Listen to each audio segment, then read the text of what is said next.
see how postal everyone is? You're right about the tacos, by the way. That's a great way to build trust. Provide good You must be tacos. Italian. Yeah. Need the gun shape the cannoli. Mhm. I've never been there.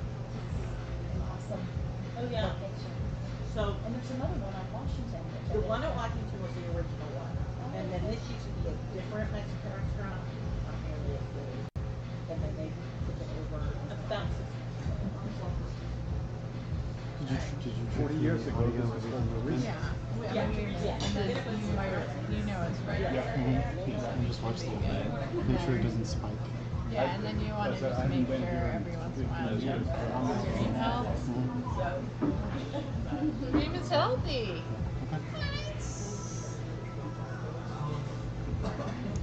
It's because Amy's here. We're like trying to impress the board members. Where do you want me to stand, Fletcher? Probably right about there. In front of the hat? Yeah, not Yeah. just Well, whole like, life. yeah. Not plating me whole So life. not in the light. No? Yeah, you can be right there. That's fine. I'm like, have you ever Right. It's so rich. Can I take a picture of you in this tropical palm tree? Perfect. That's a social media post. Are you ready? I feel like we're ready to get going. How are we doing? We're doing it? Yeah, I think we're good. I think we might have a couple people showing up. All right. That's pretty Whoa. Let there be sound. That was I can really lower that loud. down. Okay. Yeah, we're gonna. I'm going to turn off the reverb. Okay. All right. Look at that. Don't we feel like we know what we're doing? Like we're projecting an air of confidence now. Only if we're doing karaoke later. Keep going. Don't tempt Amy with a good time.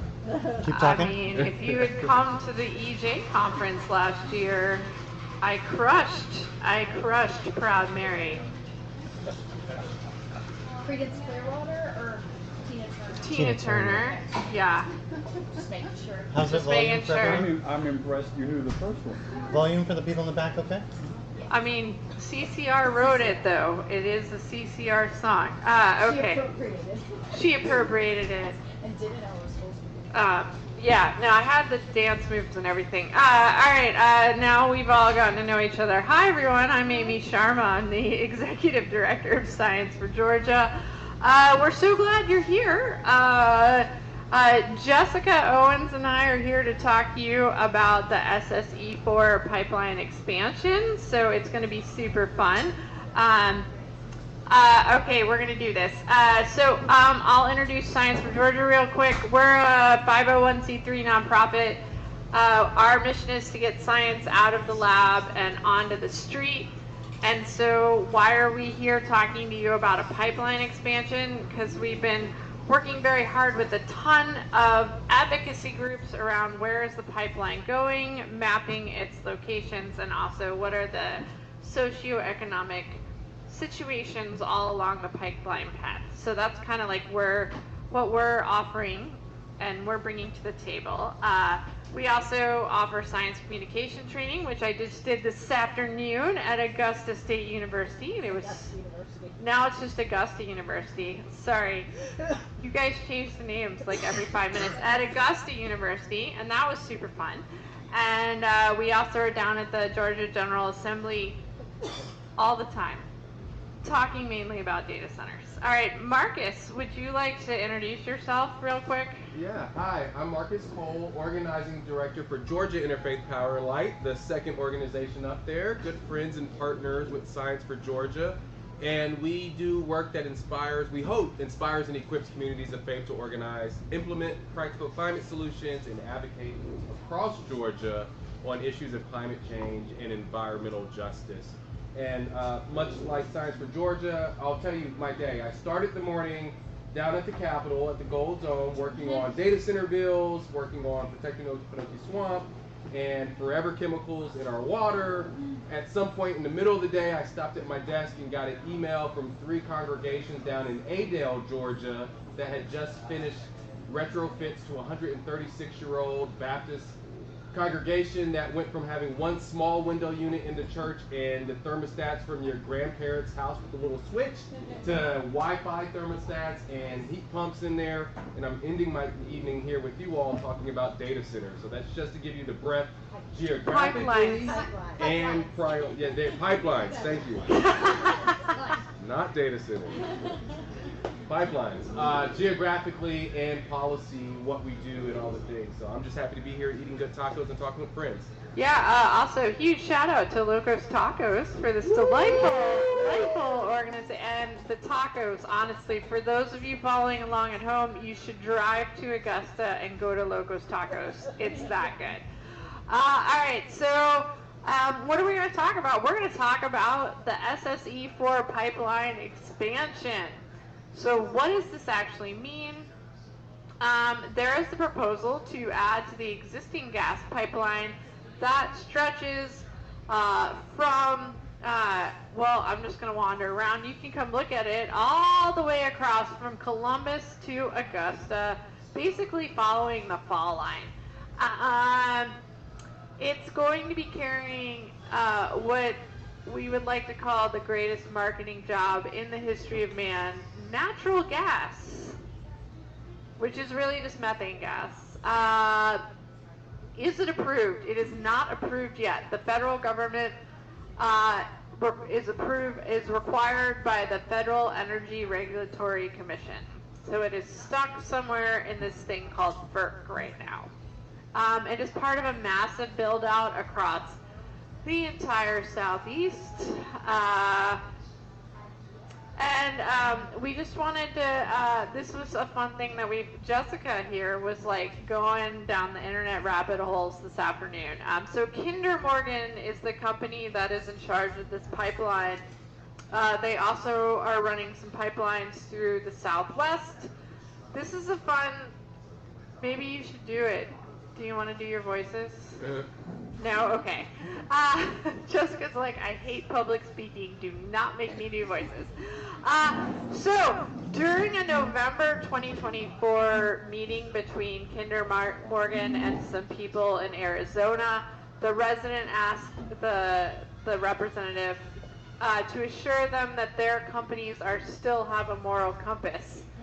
The person from Kinder Morgan replied, listen, if we didn't have a moral compass, I wouldn't be sitting here. I would tell you to go pound sand and we'll ram this down your throat to the federal government. That's what we can do. And if we have to fight with you, it will be ugly, it will be unpleasant, it will be horrible. But we don't do that as a company. Wow. They're so nice. Okay, so these are who you're dealing with, apparently mafia bosses. All right, so FAQs. All right, what is natural gas? There's nothing, I mean, it is natural, I guess. Other things that are natural are Ebola. And we'll just go with that. So just everybody, like that whole thing, if it's natural, it must be good.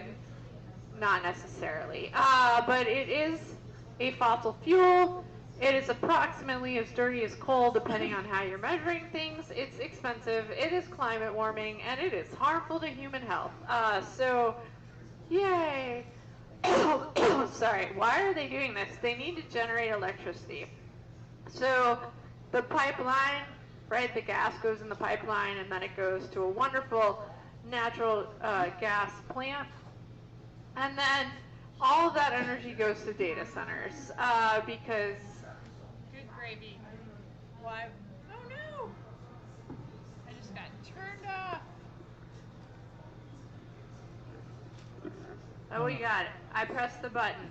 Or the batteries are dying. We'll just never know. But anyways, data centers, because it all comes back to data centers. Here are some fun things that you need to highlight. It's a little blurry, but basically this entire transition and all of this natural gas is for data centers. All right, and to give you some like perspective on life here, here is Georgia Power's like energy I'm just going to break this pie chart down for you. Georgia Power's current capacity is 17 gigawatts. It took them approximately 100 years to build out these 17 gigawatts. In the next 5 years, they want to add 14 gigawatts. Wow. In 5 years. In 5 years. It's like they're adding basically double their capacity. This is bonkers. Like, there's no other word besides bonkers. And so most of this is planned to come from they're keeping coal-fired plants on that they were going to retire, and then most of this is coming from gas turbines. All right, so who wins when you run a giant pipeline through the countryside? Southern Company totally wins because, fun fact, Southern Company is now part of the gas company, and they also own Georgia Power. We're just going to put these facts on the table. So the people that make the power and that are selling the gas and then sell you the power are all the same people. Who's going to pay for this? It's a $3.5 billion price tag.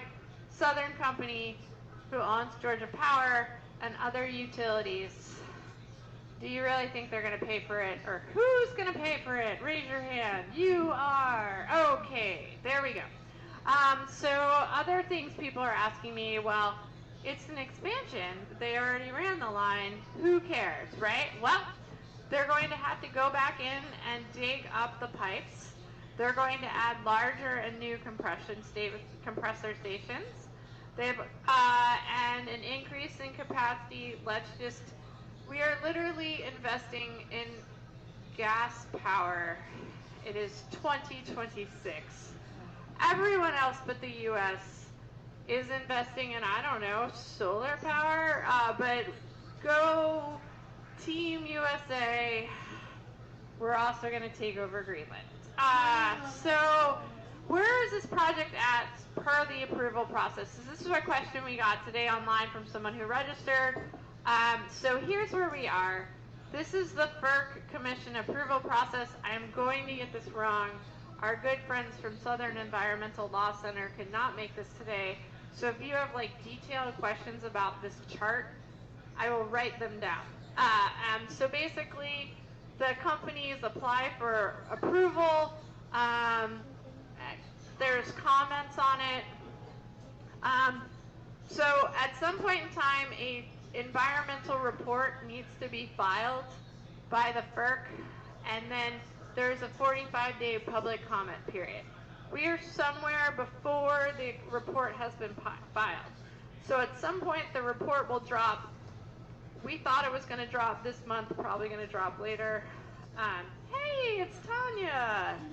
And then there's going to be a comment report, and then there's going to be a final environmental report, and then there will be FERC approval.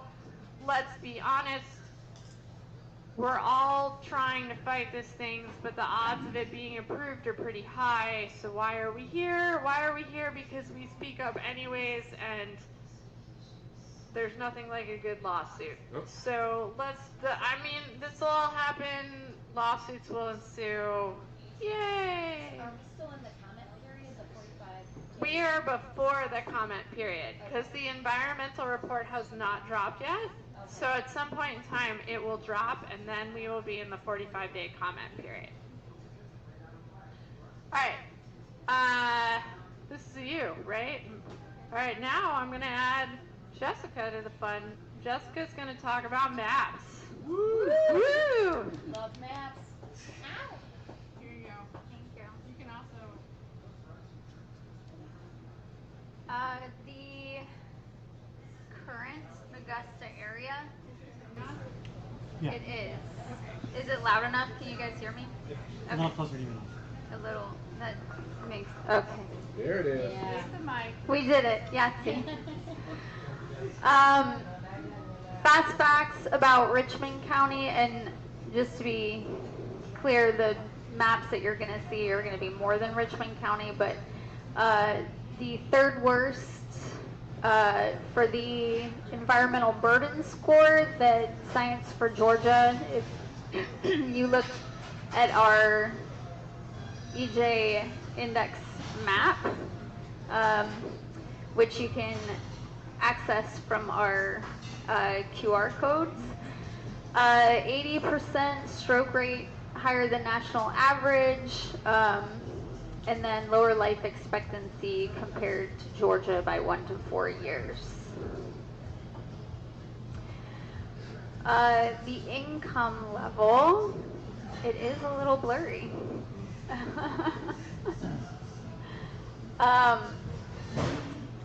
The median income for, this is from Michael's. I just like threw this in Jessica's lap with no prep. So income level here, we just wanted to set the stage of the Augusta area. So if you look at this map, we're sorry, it's kind of blurry. High income is the darker blue areas, and low income is the lighter yellow areas. Uninsured rate is a shocking, flip of the high income rates. So the more uninsured people, the darker green. And then we just really wanted to highlight, so the racial majority around Augusta, if it's dark yellow, it's more African American. If it's lighter over here, it's more Caucasian. Mental health, so people that have reported bad mental health days are in darker red. Again, uninsured. Again, poor overall health index are the dark blue, and household income is lower household income is the darker blue. Green is, so I don't know, trends. All right, we just wanted to show you where Augusta was before we are getting through, and now I will hand it over to Jessica. So the pipeline construction is going to pass through private property, and we can dig into the impacts. So the path of the pipeline, I focused for the purposes of this presentation from Milledgeville to Augusta. You can see the compressor stations that are going to increase capacity, which means increased pollution, are in these zip codes, and then Wren Station and Jefferson Station are all in that zip code. That's 30833, and there's a lot. It's kind of hard to see, I guess, but the yellow dots are congregations, and the other smaller dots are schools. And there is at least one school in this path that is in the blast zone, which if there was a pipeline explosion, that school would go with it. What does the construction mean basically for you and your property?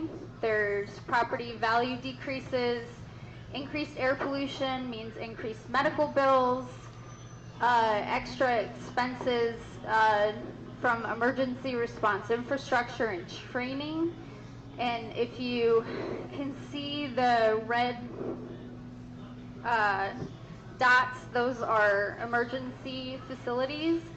And you can see from here to here on this map, we'll try to get it a little, I'm not sure. No?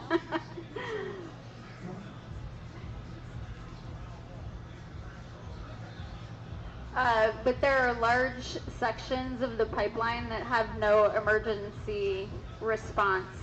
So if anything were to happen in those areas, the people who are in these zip codes have to have their emergency response pay for those incidents. And then the medium income for all the zip codes is less than the state average. And so all of these extra costs are an added burden to all of these zip codes.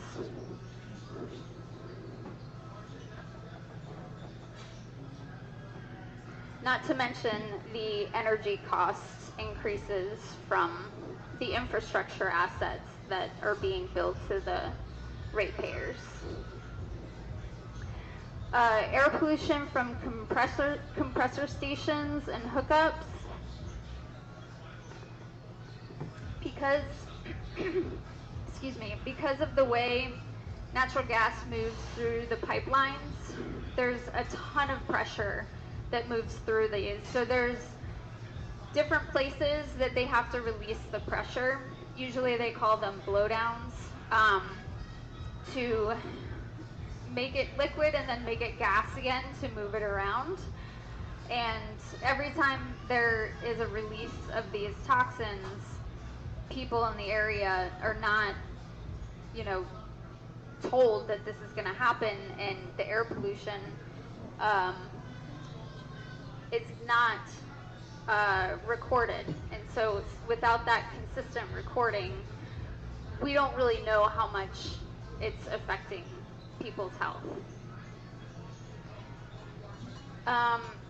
So several census tracts, you can still see the outline of the zip codes, but since the data that we have on health is mainly by census tracts, these are the census tracts that are touching the pipeline expansion. The health vulnerability flags are instances where there's high rates of asthma, cancer, heart disease, and basically poor mental health. And these areas with the darker green have more flags and more burden on that health system. Can I ask a stupid question? No question is stupid. Does gas escape from the pipe when it's... The pipe itself, it doesn't, but there are connections where the pressure is released, and that is where the air pollution is released from. Okay, so the connecting points have pressure valves, and that methane does get out. That methane, and then additionally, power plants such as Washington County in 31082, and I think it's Worthen 31094. Those natural gas power plants are also sources of release of those air toxins. If there's a valve that allows a smaller area to connect to that pipeline, that entire valve is going to have blowdowns as well to release that pressure. And the pressure is what blows up. Like, if they don't properly maintain the equipment, that's where the risk comes in.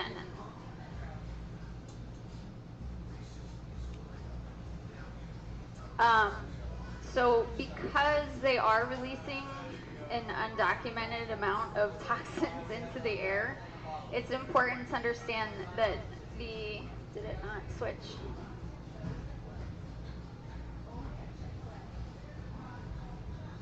It didn't. Keep going. Okay.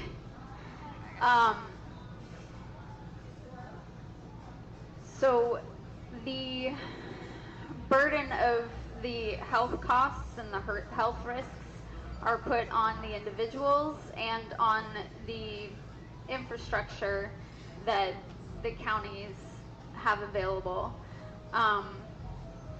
For uninsured, the pink, which is again in this area, is a high number of uninsured individuals, and the blue is the low. So a lot of these areas have high numbers of uninsured residents. And that definitely puts a strain on people who have things like asthma. Asthma percentages in all the tracts are higher than the asthma average for the state of Georgia. The risks, again, are largely unknown due to lack of continuous testing. The air quality tests are basically non-existent for these facilities. And the EPA has certain levels, but it's over an extended period of time, and they don't really test it enough, as far as most, even the EPA says it's not tested enough. So the higher rates, again, same area. These two compressor stations are going to be releasing more toxins into the air, and that's the zip code that has the highest amount of residents with asthma. Heart disease is also something that increases with air pollution. Your heart disease is one of the things that you definitely need emergency care right away, and you can see that the hospital infrastructure along this pipeline is pretty sparse. Spare and sparse at the same time. And so if there is an emergency, let's say there's a blowdown, it causes high rates of pollution in the air, and it's during a heat wave, your chances of having a heart attack rise, especially over the age of 65. And getting to an emergency facility is going to take you time that could cost you your life. And that's for all of rural Georgia, not just along the pipeline, but especially for the zip code 30833 with those two compressor stations. They have a really high rate of heart disease already with no hospital access.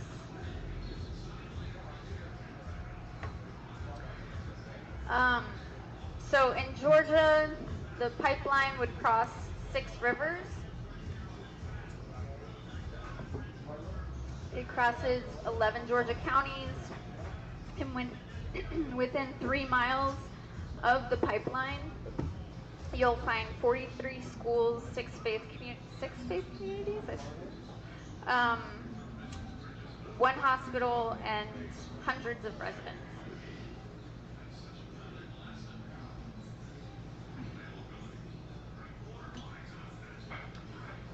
And we'll talk about the impacts on water.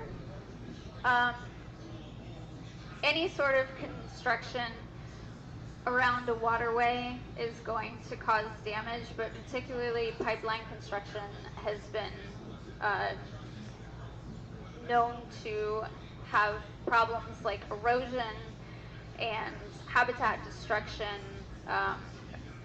So it could cause damage to fish habitats, mussels, amphibians, and river otters. Impaired or contaminated waterways means impaired drinking water sources.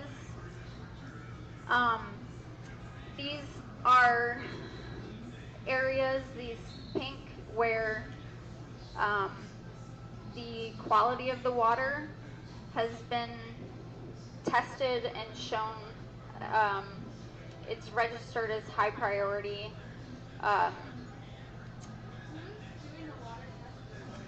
Sorry? This water testing it's the Natural Resources Conservation Service. People who do conservation private entities or their government entities will do the water testing and then send in the results. Yep. Yeah. And these are considered the source water protection high priority areas. And so they federally are understood to have quality issues for these dark pink areas and then quantity issues for the light pink areas. So you can see Savannah area has quantity issues, and the Augusta area has quality issues. But anytime you're doing any sort of construction to these waterways, they have to like either reroute the water, which can cause habitat destruction. There's sedimentation issues and things like that. So disrupting this land again, because there's already a pipeline there, this is an expansion, is... Could you name all the 6 rivers for us if you've got their names? I do, actually.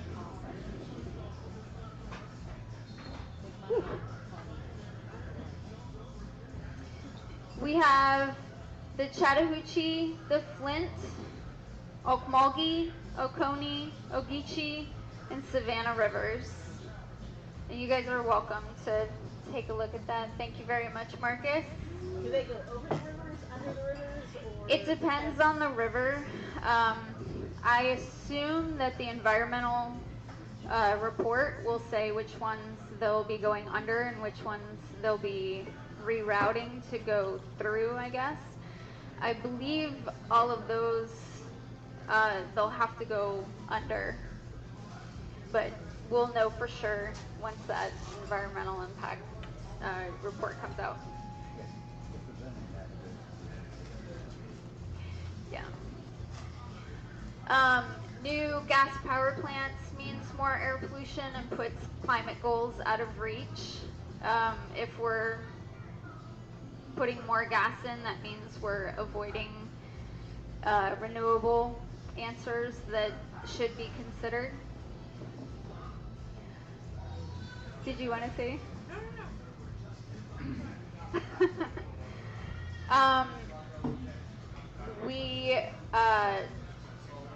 I went ahead and mapped all of the wetlands because the wetlands in coastal regions are more susceptible to pollution because of the porous soil, which leads to the river contamination, but also drinking water well contamination. And if that happens, you're kind of on your own. If your drinking water well is contaminated, you have to do the testing yourself. You have to figure out if you want to fix it yourself or you just abandon your home. So there's not really much recourse.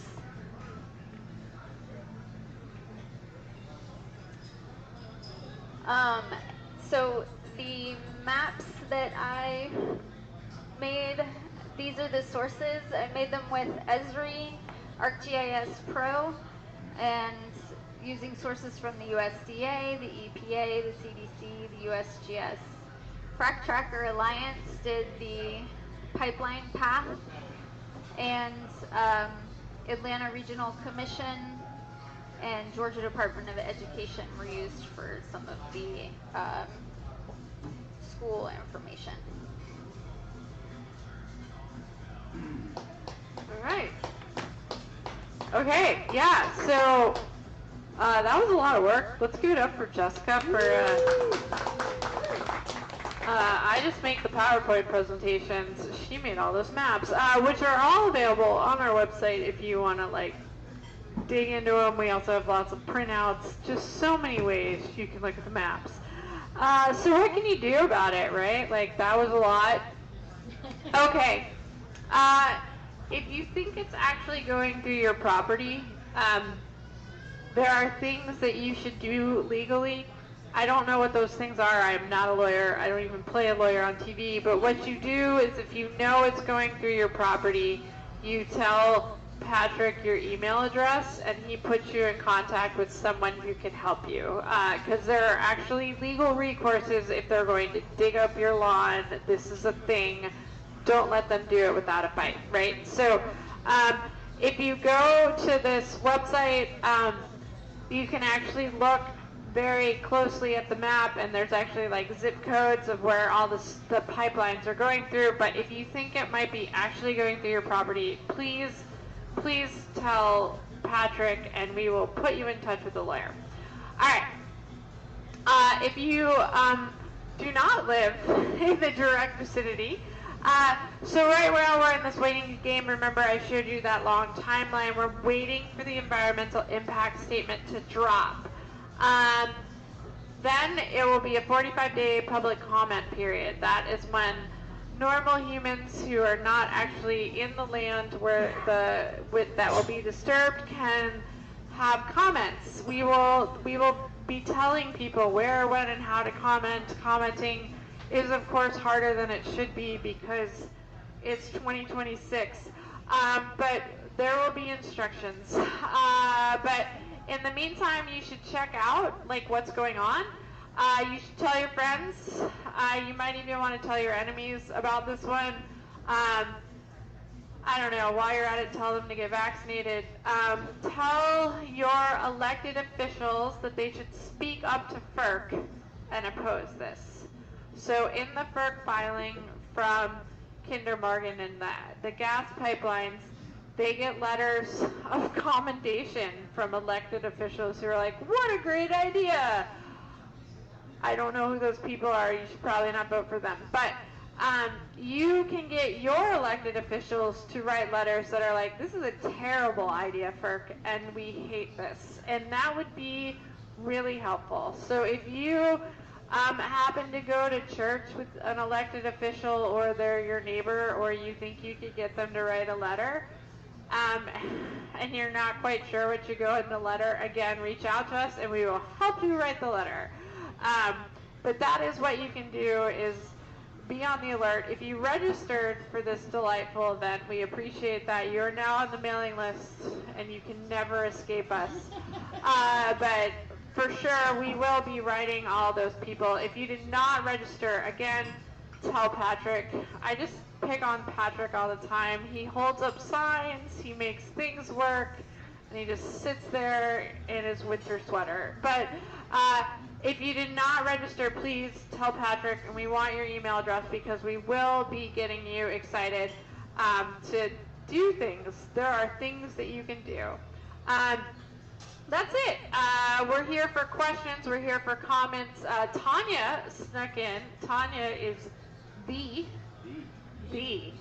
Savannah River Keeper, which, by the way, I was talking to somebody else the other day, and they were like, I want to be a river keeper because that is the best title ever. So the Savannah River Keeper is in the house. It's not just an organization, it's Tanya. So she can also answer questions for you about this. That is all I got, but we are here for questions and comments. And thanks to Marcus for driving all the way down here. And also, the tacos were amazing. Yes. Yes. I'm sorry, did you Go ahead and ask your question, and then if you don't mind, can I add something about the Elba Express just a little bit? Yeah, absolutely. Okay, so I was going to shift east a little bit, our friends in South Carolina. Okay. And I know our focus is on Georgia, science for Georgia, but I was wondering if you knew if this pipeline was going to feed into the new gas plant that's being built in South Carolina on the Edisto River between Walterboro and Edisto Island. This is the Ace Basin area. Okay. And in a very critical ecosystem. Tundra swans stay there in February. Yeah, Edisto Island's really cool. All right, so to repeat the question for those of you who couldn't hear, wanted to know if this is going to be feeding the new giant natural gas plant in South Carolina near Edisto Island, which makes me sad. Do you know that? I don't know the answer to this. I am just picking on Tanya. Yeah, so that's Kennedy's. Kennedy's is the name of the facility. Kennedy's. With the It's CA. Oh, this is not my strong suit. Kennedy. It's not my strong suit. Kennedy, CANAD. There we go. He knows. It is it's a natural gas spur line that attaches to SSE4. SSE4 is an expansion of an existing line. So in that situation, they're running next to an existing easement. I think the big thing right there is to try and get them to be as sensitive as possible as they're going through the different parts of the ecosystem. Besides the fact that they should not be able to use eminent domain, period. This is for data centers. In my opinion, there's no reason they should be able to use eminent domain. I'm not sure the federal government agrees with me, but that's my stance and I'm sticking to it. But the Elba Express comes off of a line in Statesboro. That's a different pipeline. Well, it's not, well, yes and no, right? So they're all connected. So this expansion is feeding a line that goes down to, it crosses basically Newington, Georgia, if you know where that is, just south of Sylvania, and then cuts across the river and then goes into Groton Plantation, which is, if you're in South Carolina, it's south of Allendale, and is an incredible, incredible conservation lands, and then cuts across some extremely sensitive wetlands and conservation lands all the way across to the Kennedy's facility. So it's an absolutely outrageous route. This one, unfortunately, SSE4 is hard to argue because they're co-locating, right? So it's hard to argue there's a different route that makes more sense. With that one in particular needs to go in an entirely different direction before we even begin to have a conversation. And I think the reason, which sounds outrageous, that they might have chosen this path is because once you put land in conservation easement, you reduce the tax value and the value of your land, right? So it's actually cheaper for the pipeline company to focus on the conservation lands until you sue the shit out of them. Right. that does tend to level the playing field. But so I do think this one right here, SSE4, is going to be very important that everybody understand. This is for export, one, before even the data center expansion. This was to go to Elba Island to export. We are one of the biggest natural gas exporters in the nation, hands down. And for sure, nobody should get eminent domain for an export for a private company. That's outrageous. They should not be able to take your land. And the other is the data center. So, I mean, there's, again, no reason that they should be allowed to come in. They need to dig under the rivers. They need to dig under the wetlands. They need to be as sensitive as possible. With Elba Express, one, it's not even needed, first off. And if they're going to, they need to reroute it up 24 and down Highway 301, rather than just going straight through all of the swamps. So that's, so February 3rd in the Sylvania Library, we have a public meeting there with a bunch of the landowners to begin a discussion. And then we'll have one in South Carolina, probably around Scottsville or somewhere right in, like around Groton, maybe Groton. That would probably make a lot of sense. So this is the proposed route. This has not been built yet. This is not, it's completely virgin, this is virgin land that they're cutting through. And so, you know, the other thing that really is important, like wetlands are, like this drain the swamp nonsense.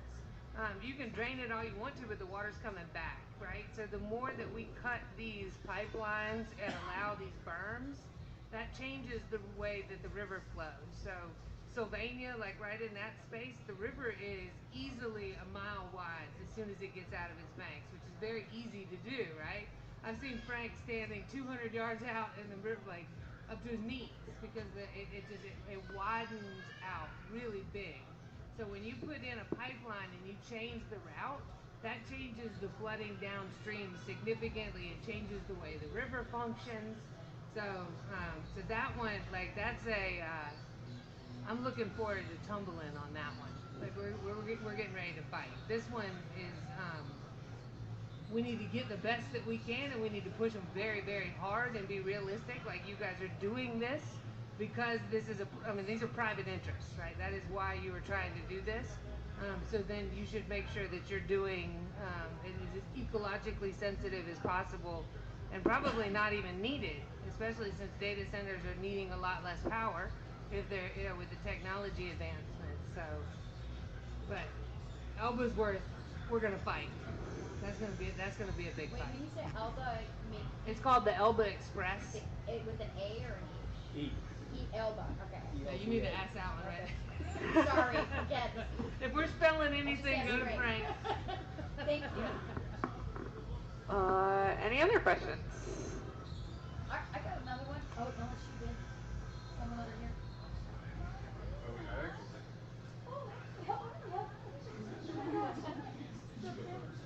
When you mentioned that environmental report, so who's sponsoring that? Who funds it? Please tell me it's not the federal. Yeah, the environmental report is submitted by the pipeline company. The pipeline company does Right. their own environmental report. Did I get that right? Yes. That's Yes, Marcus. May I? Yes. One moment. There you go. Oh. I'm in the corner. No, you gotta eat. It's a sideways mic, not a. Sideways, Mike. Yeah, Where? like live your pop star dreams. Oh my goodness. Okay. Hey, Marcus Colgan, Organizing Director, Georgia Interfaith Power and Light. Great question on the environmental impact statement. One of the fun things about GIPL, which is short for that long thing I said, is we're intervening in this process at the FERC docket. And so earlier we talked about that environmental impact statement dropping in January, maybe early February in public comment. We are working with our friends at the Southern Environmental Law Center to scour that report with experts that aren't funded by the industry. And importantly, we're working with the Georgia Water Coalition to get an action alert up and ready for folks. So if you're very, very interested in getting your uncle or your friend or whomever it else is to get involved with this and you feel like you're not an expert, don't worry. We have experts that are going through this, and we're going to help generate a form that you can submit and edit directly to the FERC docket with the idea of having hundreds of people, thousands of people here in Georgia do that. So yes, the environmental impact statement will come from industry. Yes, we will have experts, lawyers, and other scientists along with our friends at Science for Georgia looking at that. And yes, we will have a lot of people in the community commenting into the FERC docket about that environmental impact statement. And this is a general call. If you know any scientists who are experts in wetlands, mussels, amphibians, and other things, we are. A snake, wasn't there? A snake. It's a type of snake. some snake. It was. It's a. Or a salamander. Or salamanders. We are on the lookout for experts for any of those species. So again, comes to me, or just give your name to Patrick, because that's all Patrick does. Sorry, Patrick, but like, we are definitely on the lookout for experts in any of those, because we will need some scientists to provide like subject matter expertise on very niche things, like a salamander that only exists in this like 5 mile square radius or whatever. So I just said square radius. I know that's not a thing. Yes.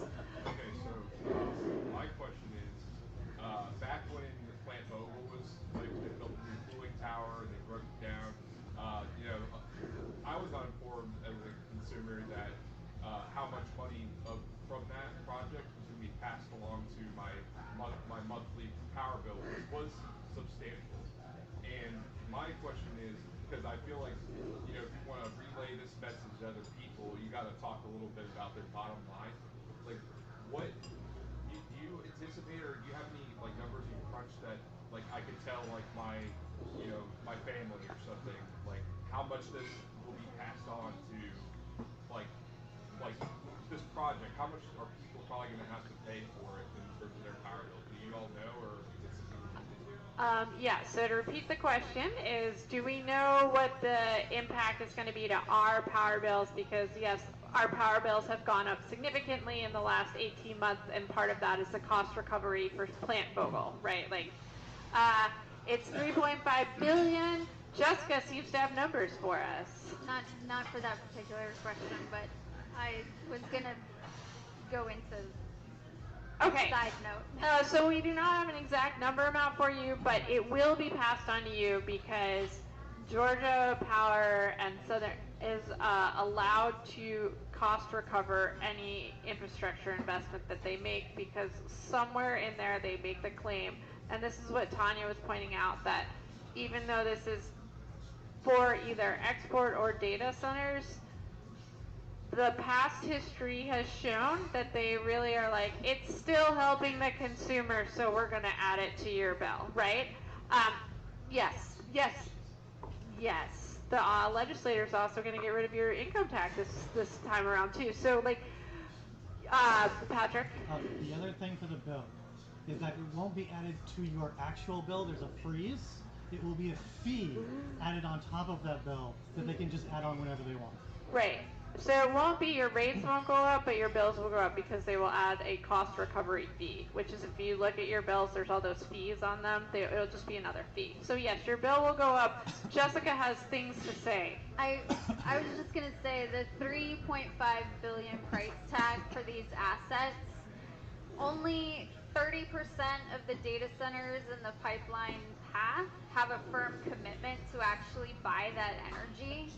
And so they're projecting this energy need, but they don't even have the contracts for it. So anything that they can't recoup, that is going to be billed to ratepayers.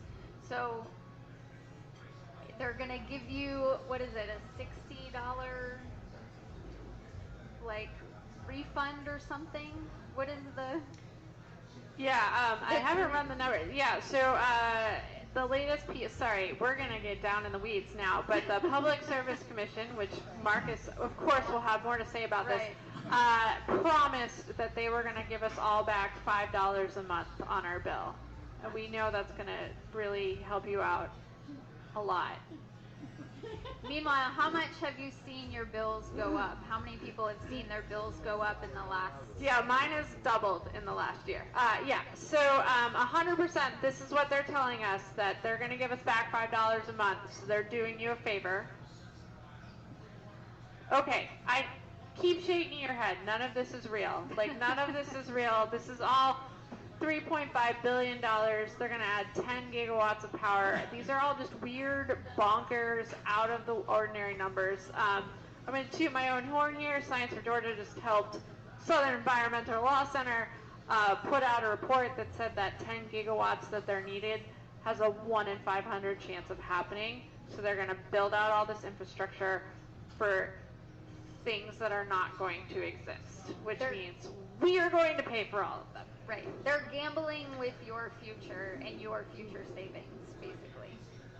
And your kids. So yeah, you can tell all your friends that maybe aren't environmental hippies, but are probably still angry that their power bills have gone up, that this is going to cause their power bills to go up even more. That's a good way of putting it. Yeah. All right. Any other questions? Yes, Amy. So if once this drops within 45 days, unless we stop it or get the lawyers, when do they anticipate to start building? Yeah, so when do they anticipate to start building? Yes, so there's a 45-day comment period. Once that happens, then, in theory, they are predicting the very people that said that they were going to ram it down our throats, because where is that line? Anyways, they want to start building in early January of next year. Can you sign it? Yeah, so we've got a year. But they will say they're going to start building, and then obviously we're just going to sue people, because that's how that works. Any other questions? Sir? Is the power line permitted through the other states already? It will all be permitted at the same time, because FERC is federal, so they're trying, the whole pipeline will be either approved en masse or disapproved en masse. So should we be talking to our, congressional representatives at the... Yeah, so I would talk to congressional representatives, exactly, because this is a federal thing, so you want to, and also Senators Warnock and Ossoff would be good people to talk to. This is super. So this is a federal thing, so you want to talk to your federal representatives. But also, state representatives, if they send a letter, are more likely to get taken seriously than you. So getting your state representative on this would also be a really good plan. And also, we're having these talks here. We call into twice a month meetings with people all along the pipeline path. So it is organized all the way from Alabama, or I'm sorry, Mississippi. I grew up in the north, so all of this is really hard for me. All the way from Mississippi off into South Carolina, we are all organizing together, having these talks all across the pipeline path. Yes? Not a question, a comment about your question about the cost. I just wanted to verify. When Georgia Power built Plant Vogel, they estimated $14 million. It came in at $35 million. So that 3.5 will probably be 10 before they're done. Right. So in case you didn't catch that, the original price tag for Plant Vogel was $14 million, and it came at $35 billion. So Georgia Power not so good at numbers or estimation.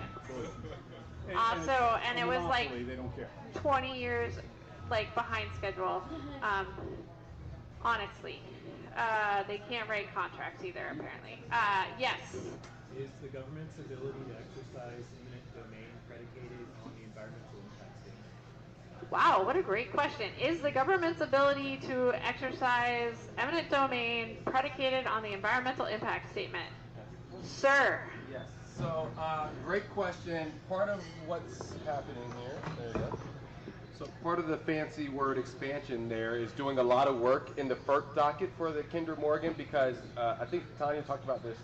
In the places that aren't virgin places where they're laying pipe, they're laying it in the right-of-way already. So for us in Georgia, across this map, which I encourage you to take a look at the blow-up of, there is very few places that are brand new that there's not already operating. So for us in Georgia, eminent domain, not the best weapon or best tool to stop this right now.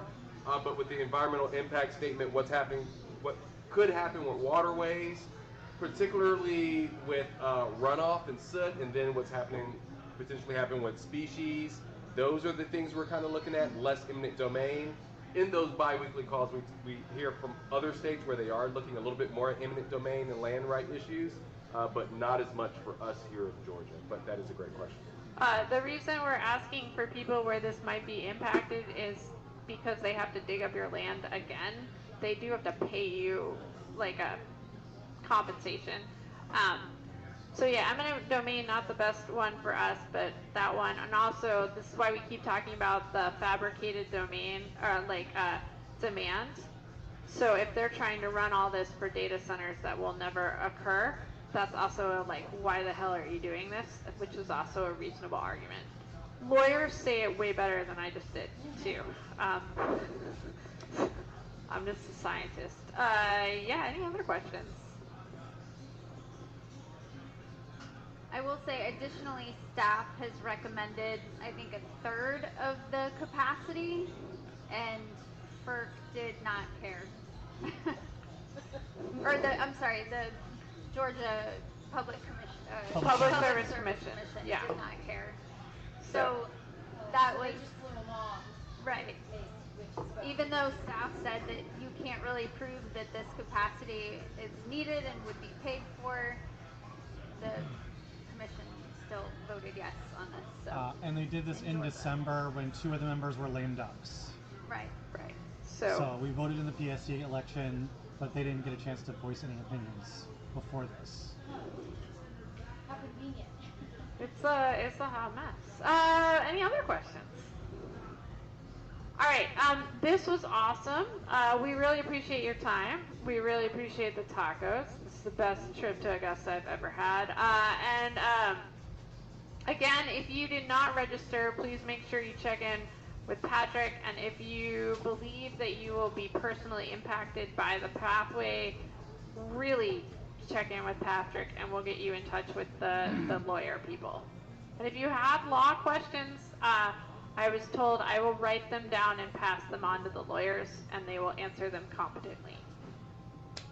Okay. Before we all break, can I just give one? Well, first of all, thank you so much. That was great. Thank you. And if you are hungry for more Amy, please join us for our double feature tomorrow.